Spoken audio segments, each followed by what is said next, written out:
Boots struck the concrete in uneven rhythms, sharp and careless, echoing across the open yard like misplaced drum beats. The sound carried farther than it should have, bouncing off the low cement walls and metal railings that framed the training ground. Somewhere behind her, a locker slammed shut with a hollow clang. Another followed. Then laughter, too loud, too deliberate, cut through the morning air. It wasn't friendly laughter. It had edges. She didn't turn around. She didn't need to. Years of instinct told her exactly where it was coming from, how many voices were wrapped inside it, and what kind of eyes were attached. The kind that measured worth by appearance before performance. The kind that decided outcomes early, because it was easier that way. Wrong line, sweetheart. A voice called out. The word sweetheart stretched thin, coated in mock concern. A few steps later, someone snorted. Another laugh joined in, lower this time, like a private joke meant to be shared without being spoken aloud.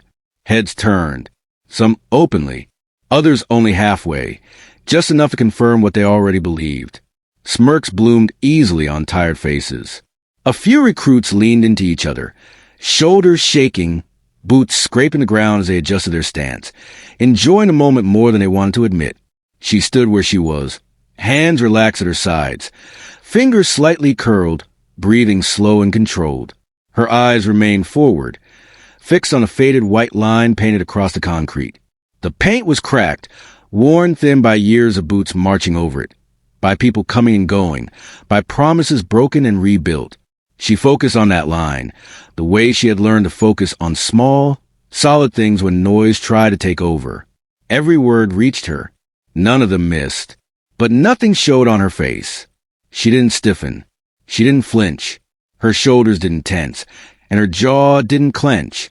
If anyone had been watching closely, really watching, they might have noticed how deliberately still she was, how the calm didn't come from weakness, but from control. The sun climbed higher, warming the back of her neck.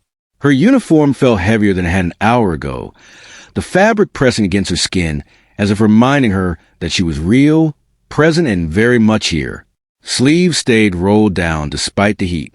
That alone earned a few raised eyebrows. Someone muttered, "She won't last."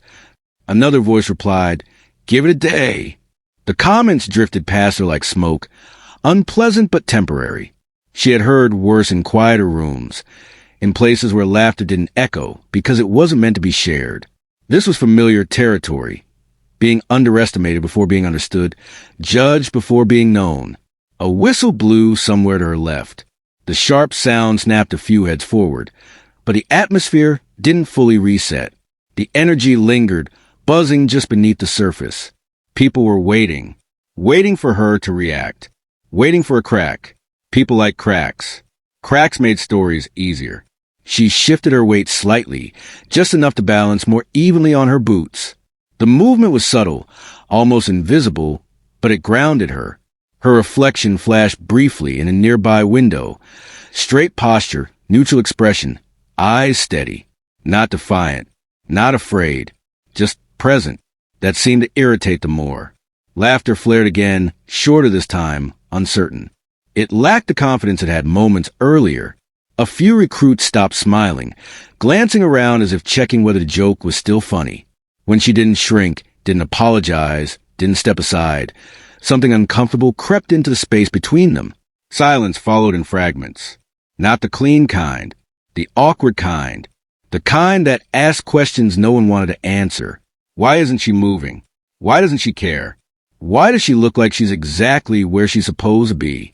She inhaled slowly through her nose, the scent of concrete, oil, and early morning dust filling her lungs. She exhaled just as slowly. This moment mattered more than anyone else realized. First days always did. They set expectations. They drew lines people assumed you would stay behind. She had crossed harder lines than this. If this had been her first day anywhere else, maybe she would have second-guessed herself. Maybe she would have replayed the laughter in her head, wondering if they were right. But this wasn't her first test. It was just the loudest one so far. The yard settled into a tense stillness, like the pause before command. She remained standing, exactly where she was, eyes forward, breathing steady. Then the yard shifted. It wasn't announced with fanfare or shouted orders. It happened quietly, the way real authority often did. Conversations thinned out mid-sentence. Boots adjusted their alignment without anyone being told. Spine straightened. A ripple of awareness moved through the formation, as if carried by instinct rather than sound. The colonel walked in from the far end of the yard, his presence measured, unhurried. His uniform was immaculate. Creases sharp enough to cut through the morning haze, medals resting against his chest like silent witnesses. He had the look of someone who had seen too much to be impressed easily, eyes trained to catalog details automatically. Posture, spacing, discipline. She felt him before she saw him. There was a subtle tightening in the air, nothing to do with fear, and everything to do with recognition. Still, she didn't move. Her gaze stayed forward. Her breathing stayed even. Respect didn't require panic. The colonel's eyes traveled down the line, pausing briefly on one recruit, then another. A nod here, a frown there. His boot struck the concrete with controlled weight, each step deliberate. He was halfway past her when something stopped him. Not a sound, a detail. His stride faltered for the briefest fraction of a second.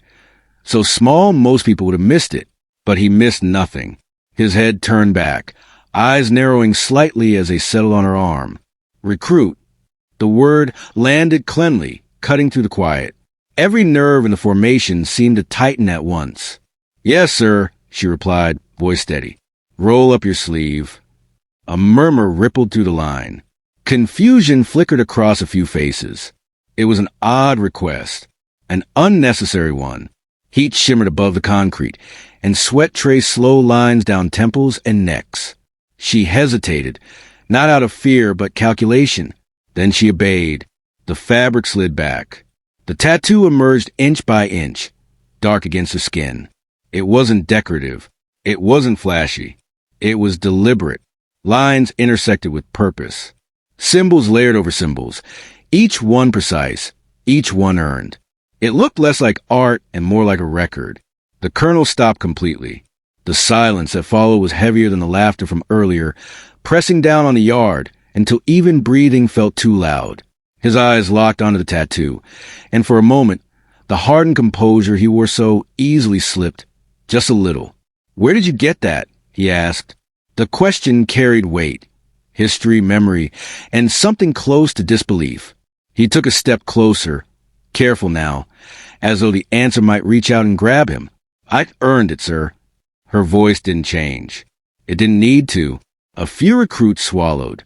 Someone shifted their boots, then froze, realizing movement was a mistake. They didn't recognize the markings, but they recognized the colonel's reaction. And that was enough.